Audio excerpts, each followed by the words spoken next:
what's up, you guys? So if you can't tell, I'm in a different location. I'm currently in Colorado snowboarding with my family, but I didn't want to miss an upload date, so here I am filming my intro that I procrastinated making while I was in New York. Anyway, before I went on this trip, I knew I wanted to get a few more warm pieces because it's much colder here than it is in New York right now. So I went to my favorite Greenpoint Beacons Closet and picked up a few things for this trip. I realize everything in this video is a little more black and gray than I usually dress, but I know a lot of you like to dress that way, so maybe this will give you a bit more inspiration than some of my other videos. I also got one piece that was not from Beacons Closet. It was from Awoke Vintage, and that's the first thing that I'm gonna show you.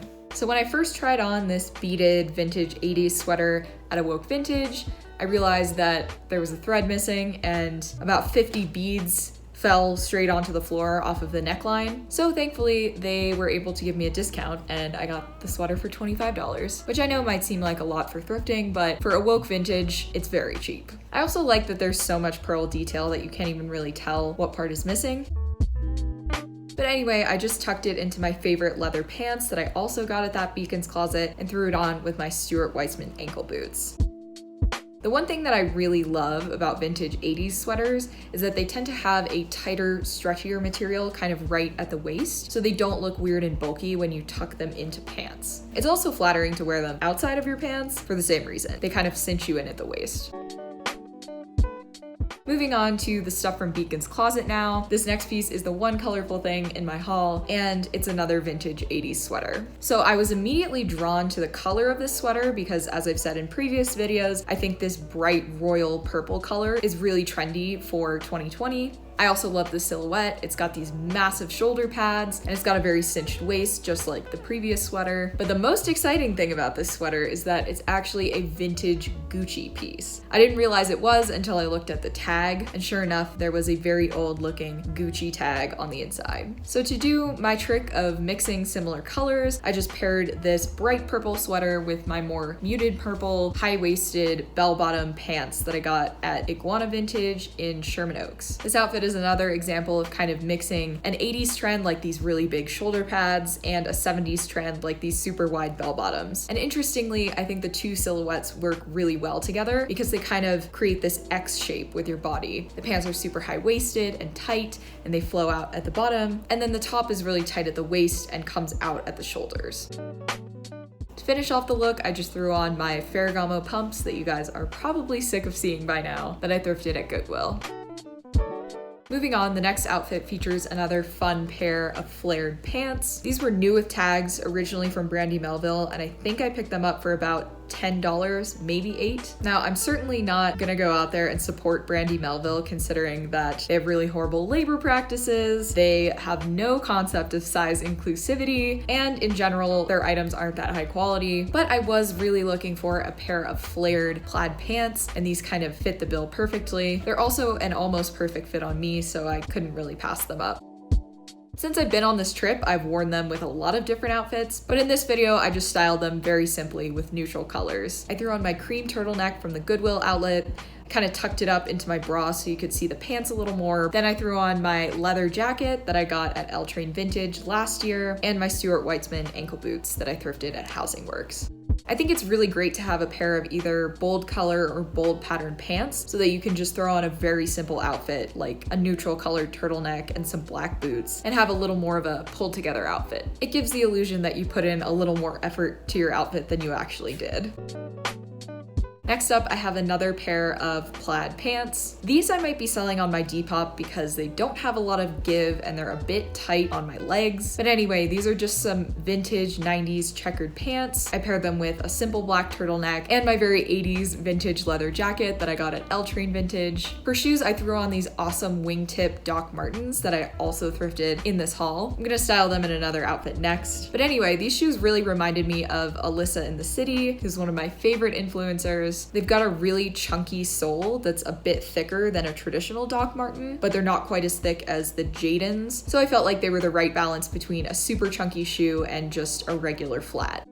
They're also excellent for the winter because they have a really strong grip on the bottom. I brought so many shoes on this trip, but I've been wearing these every single night. I also think these would look great with the super 80s looking leather jacket that I showed you guys in a recent video that I actually found out is a replica of, if not the exact piece from my cousin Vinny, which is kind of cool. In the next outfit, I styled them with the Gucci sweater, these green pull-on pants that I got at the Goodwill outlet, and this Theory belt that I thrifted at Housing Works.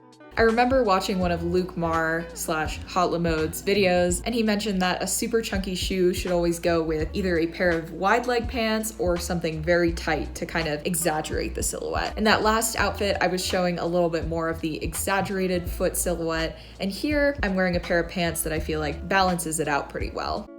I also love that they're black and white, so they can go obviously with a white accessory like this belt or a black accessory like the black jacket that I wore in the last outfit. The last two items that I picked up are coats, which is so exciting because I hadn't thrifted any coats this year yet, and I was really looking for something to kind of mix up my wardrobe. Both of them ended up being plaid, but whatever. Plaid, as always, is really trendy for this winter 2020. The first coat I'm showing you is the one that I'm probably most excited about. It wasn't quite warm enough to bring on this trip, but I think I'll definitely get some wear out of it in New York, especially as we get into the spring. It's just this gorgeous gray plaid kind of dress coat. It's cut in a very feminine way, and then it has these enormous puff sleeves that are just so 1980s, even though I feel like this is probably a contemporary design. You could obviously wear this with a ton of different things, but I just kind of wanted to streamline the silhouette and put all the attention on the coat by wearing a black turtleneck, my same leather pants that I got at Beacon's Closet, and my Stuart Weitzman ankle boots. You guys know I love puff sleeves, partially because I just love the 80s trend in general, but I also think they're super flattering. They exaggerate the silhouette of the top of your body, which kind of makes your waist and your legs look even smaller. I also love that they're kind of a way to make an outfit more exciting without adding color or pattern. So if you're a person who always wears black and white, I would definitely recommend finding a top that has really big sleeves. I think this type of architectural dressing is going to continue in 2020 as a trend, and we're gonna see even more crazy, exaggerated silhouettes. You might not think that they're ideal for everyday wear, but I personally like to have fun with the way that I dress every day, so I will certainly be wearing this to class, to run errands, to whatever else. The last piece that I picked up is this super oversized blue plaid coat. Now, if you watched my last video, you know that I mentioned oversized coats in general are a trend for 2020, but I'm so excited that I found a statement oversized coat with this bold pattern. I believe this is from a Korean brand. It seems like a contemporary piece, and it also looks like it's never been worn before. I just paired it with the same outfit that I wore in the last clip because 1, I was running out of time when I filmed this, and 2, I wanted to put all the attention on the coat. Surprisingly though, since I've had this, I found that it goes with a lot of different outfits. I've worn it with the other pairs of plaid pants that I showed you to do a little print mixing. I've worn it with the bright purple Gucci sweater to add sort of a pop of color. And of course I've worn it like I'm showing you right now with just all black underneath so that it kind of stands out.